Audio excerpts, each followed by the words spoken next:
these hopes and dreams. And we've talked about this before.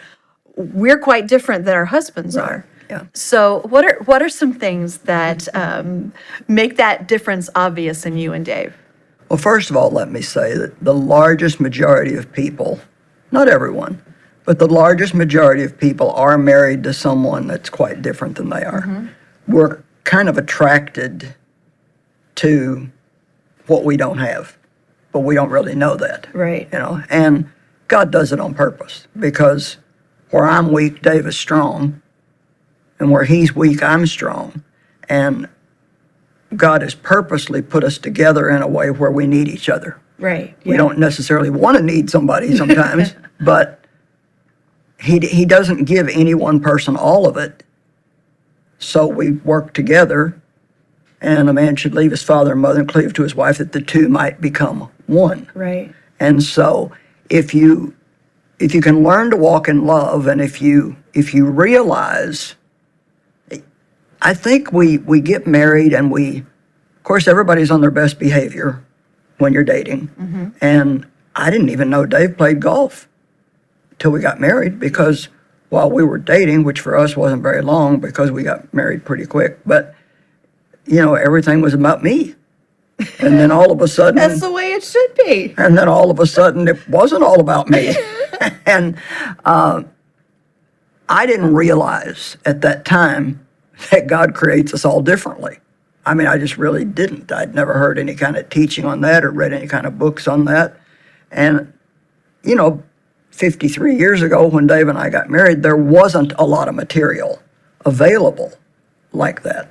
And so, we're very different. Like, I'm a big talker.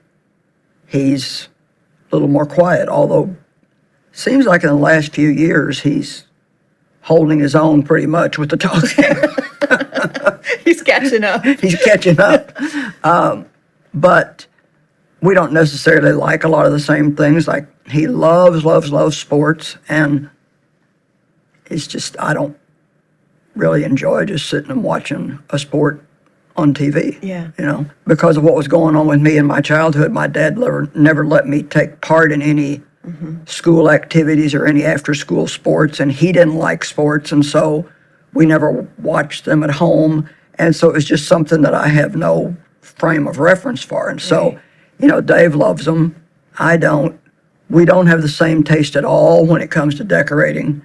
Dave wants everything in a room to stand out, and I want it all to blend or to match. Yeah. And until you figure out that you have to let people be who they are, and that you cannot get married with the idea in mind that I'll change them.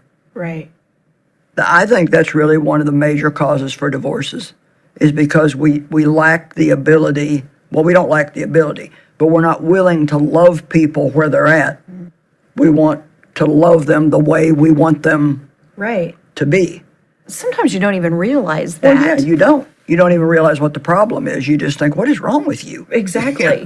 Why aren't you like this? Why don't you think about this like I do? Yeah. And when you talk about the fact that we balance each other out, and that's why God brings us together, it makes so much sense. It's such a beautiful concept.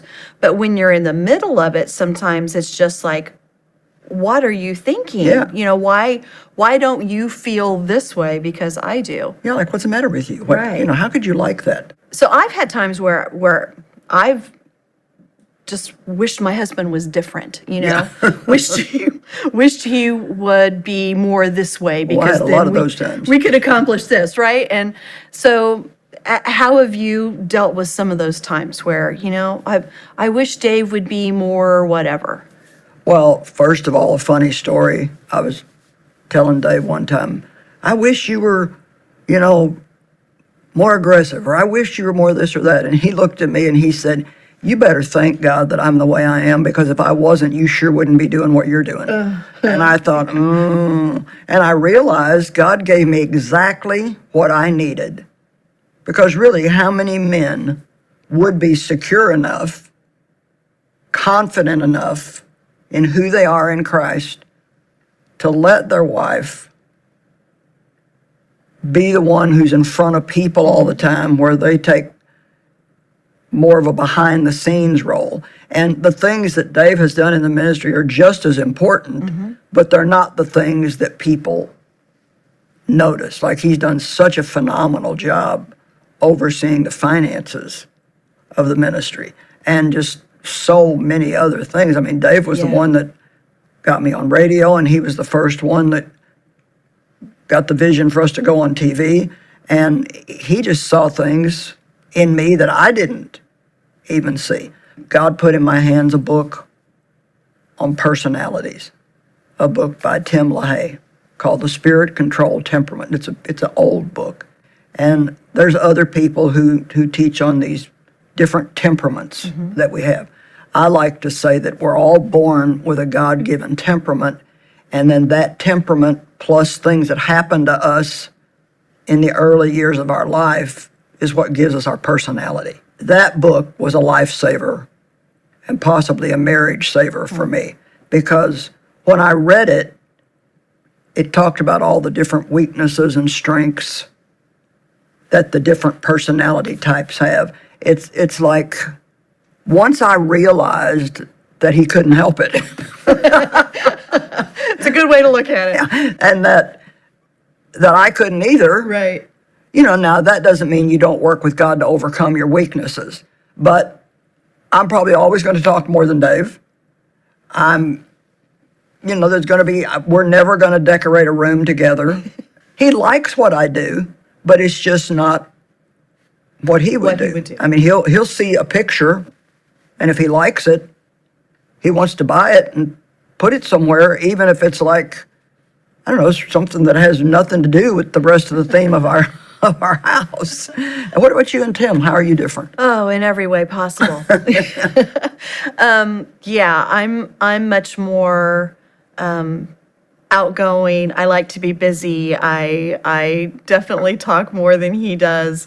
I'm more of the organized creative, but he's more the engineer. So personality-wise, we're quite different. But one thing that we really learned during the quarantine is that he needed to talk more than he realized. And when he wasn't at work, to talk to people all the time about server racks and power supplies, I had to hear all of it. So I learned more than I ever wanted to know. Because he has more words to use than he realized. Yeah. So we do learn a lot about ourselves.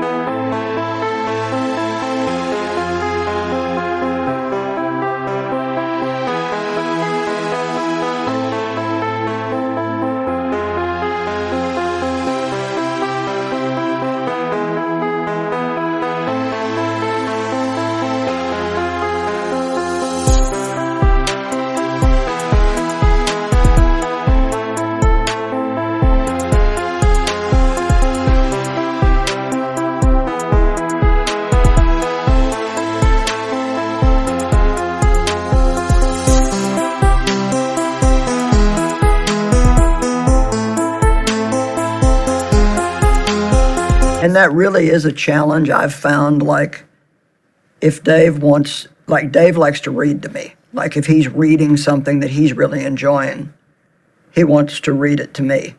And I don't necessarily want to hear it. And he doesn't just read me the part that's real interesting. He likes to start way up here somewhere, because he's real detailed. Yeah. And I'm like, can you just give me the bottom line? That is just like us. Just give me the bottom line. Or he'll tell me about the movie he watched last night. And I'm like, just give me the bottom line of this movie. But I mean, he starts at the very beginning, and I'm like, if you're trying to get me to watch this, you've ruined it, because there's no point.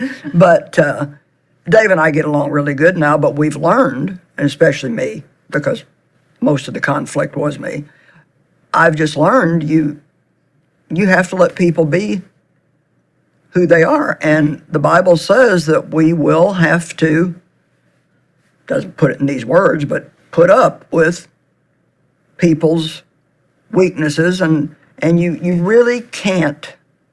You have to accept people and love them where they're at. And if you're going to pray for God to change somebody, always be sure that you pray for God to change you too. Got to be kind of careful that your prayers are not full of pride and they're wrong, and so change them. I always say, I'd really like this to change in Dave, but I know that I have issues too. So only if it's your will, and change me too. Yeah. And I think too, Ginger, if you don't give up on a marriage when those things are hard, you do get to the point where, some of the things that Dave does that used to just irritate me no end, I think are funny now. Like, one of the things he does is he talks during movies. Out loud? Yeah, out loud. and he'll ask me a question about the movie, and I'm like, I'm watching this too. I said that same I phrase. haven't seen it. We're both watching this at the same time. Yeah, we're watching this at the same time. Some things you just have to accept, and your perspective is so important. It's like, if all you do is think about the things that are wrong with the person you're married to, that's all you're going to see. Yeah. But I purposely sat down one day, and I made a list of the things I thought was wrong with Dave. And then I made a list of all the things that I really love about him.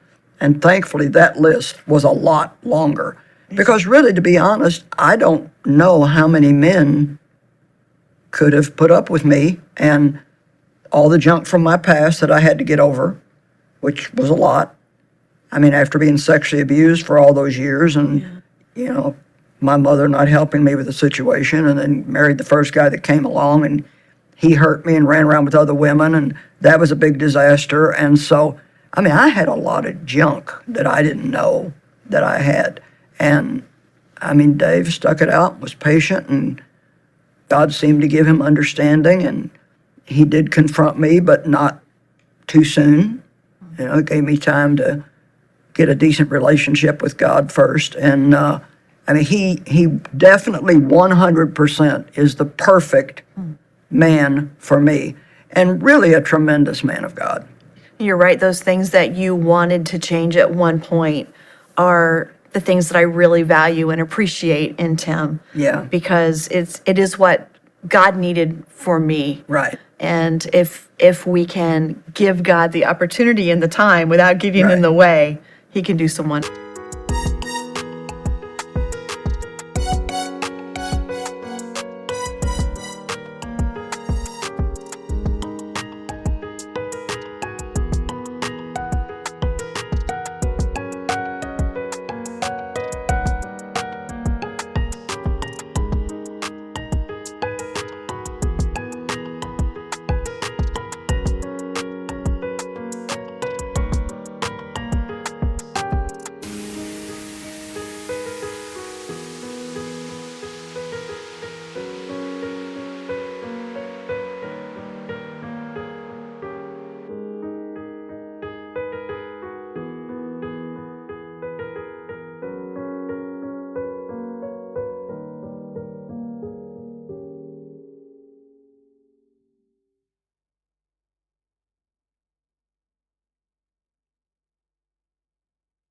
Wonderful things through our differences. And also to realize that, so many people today bail on a marriage. It's like, well, we had irreconcilable differences. I think that's hilarious, because really, who doesn't?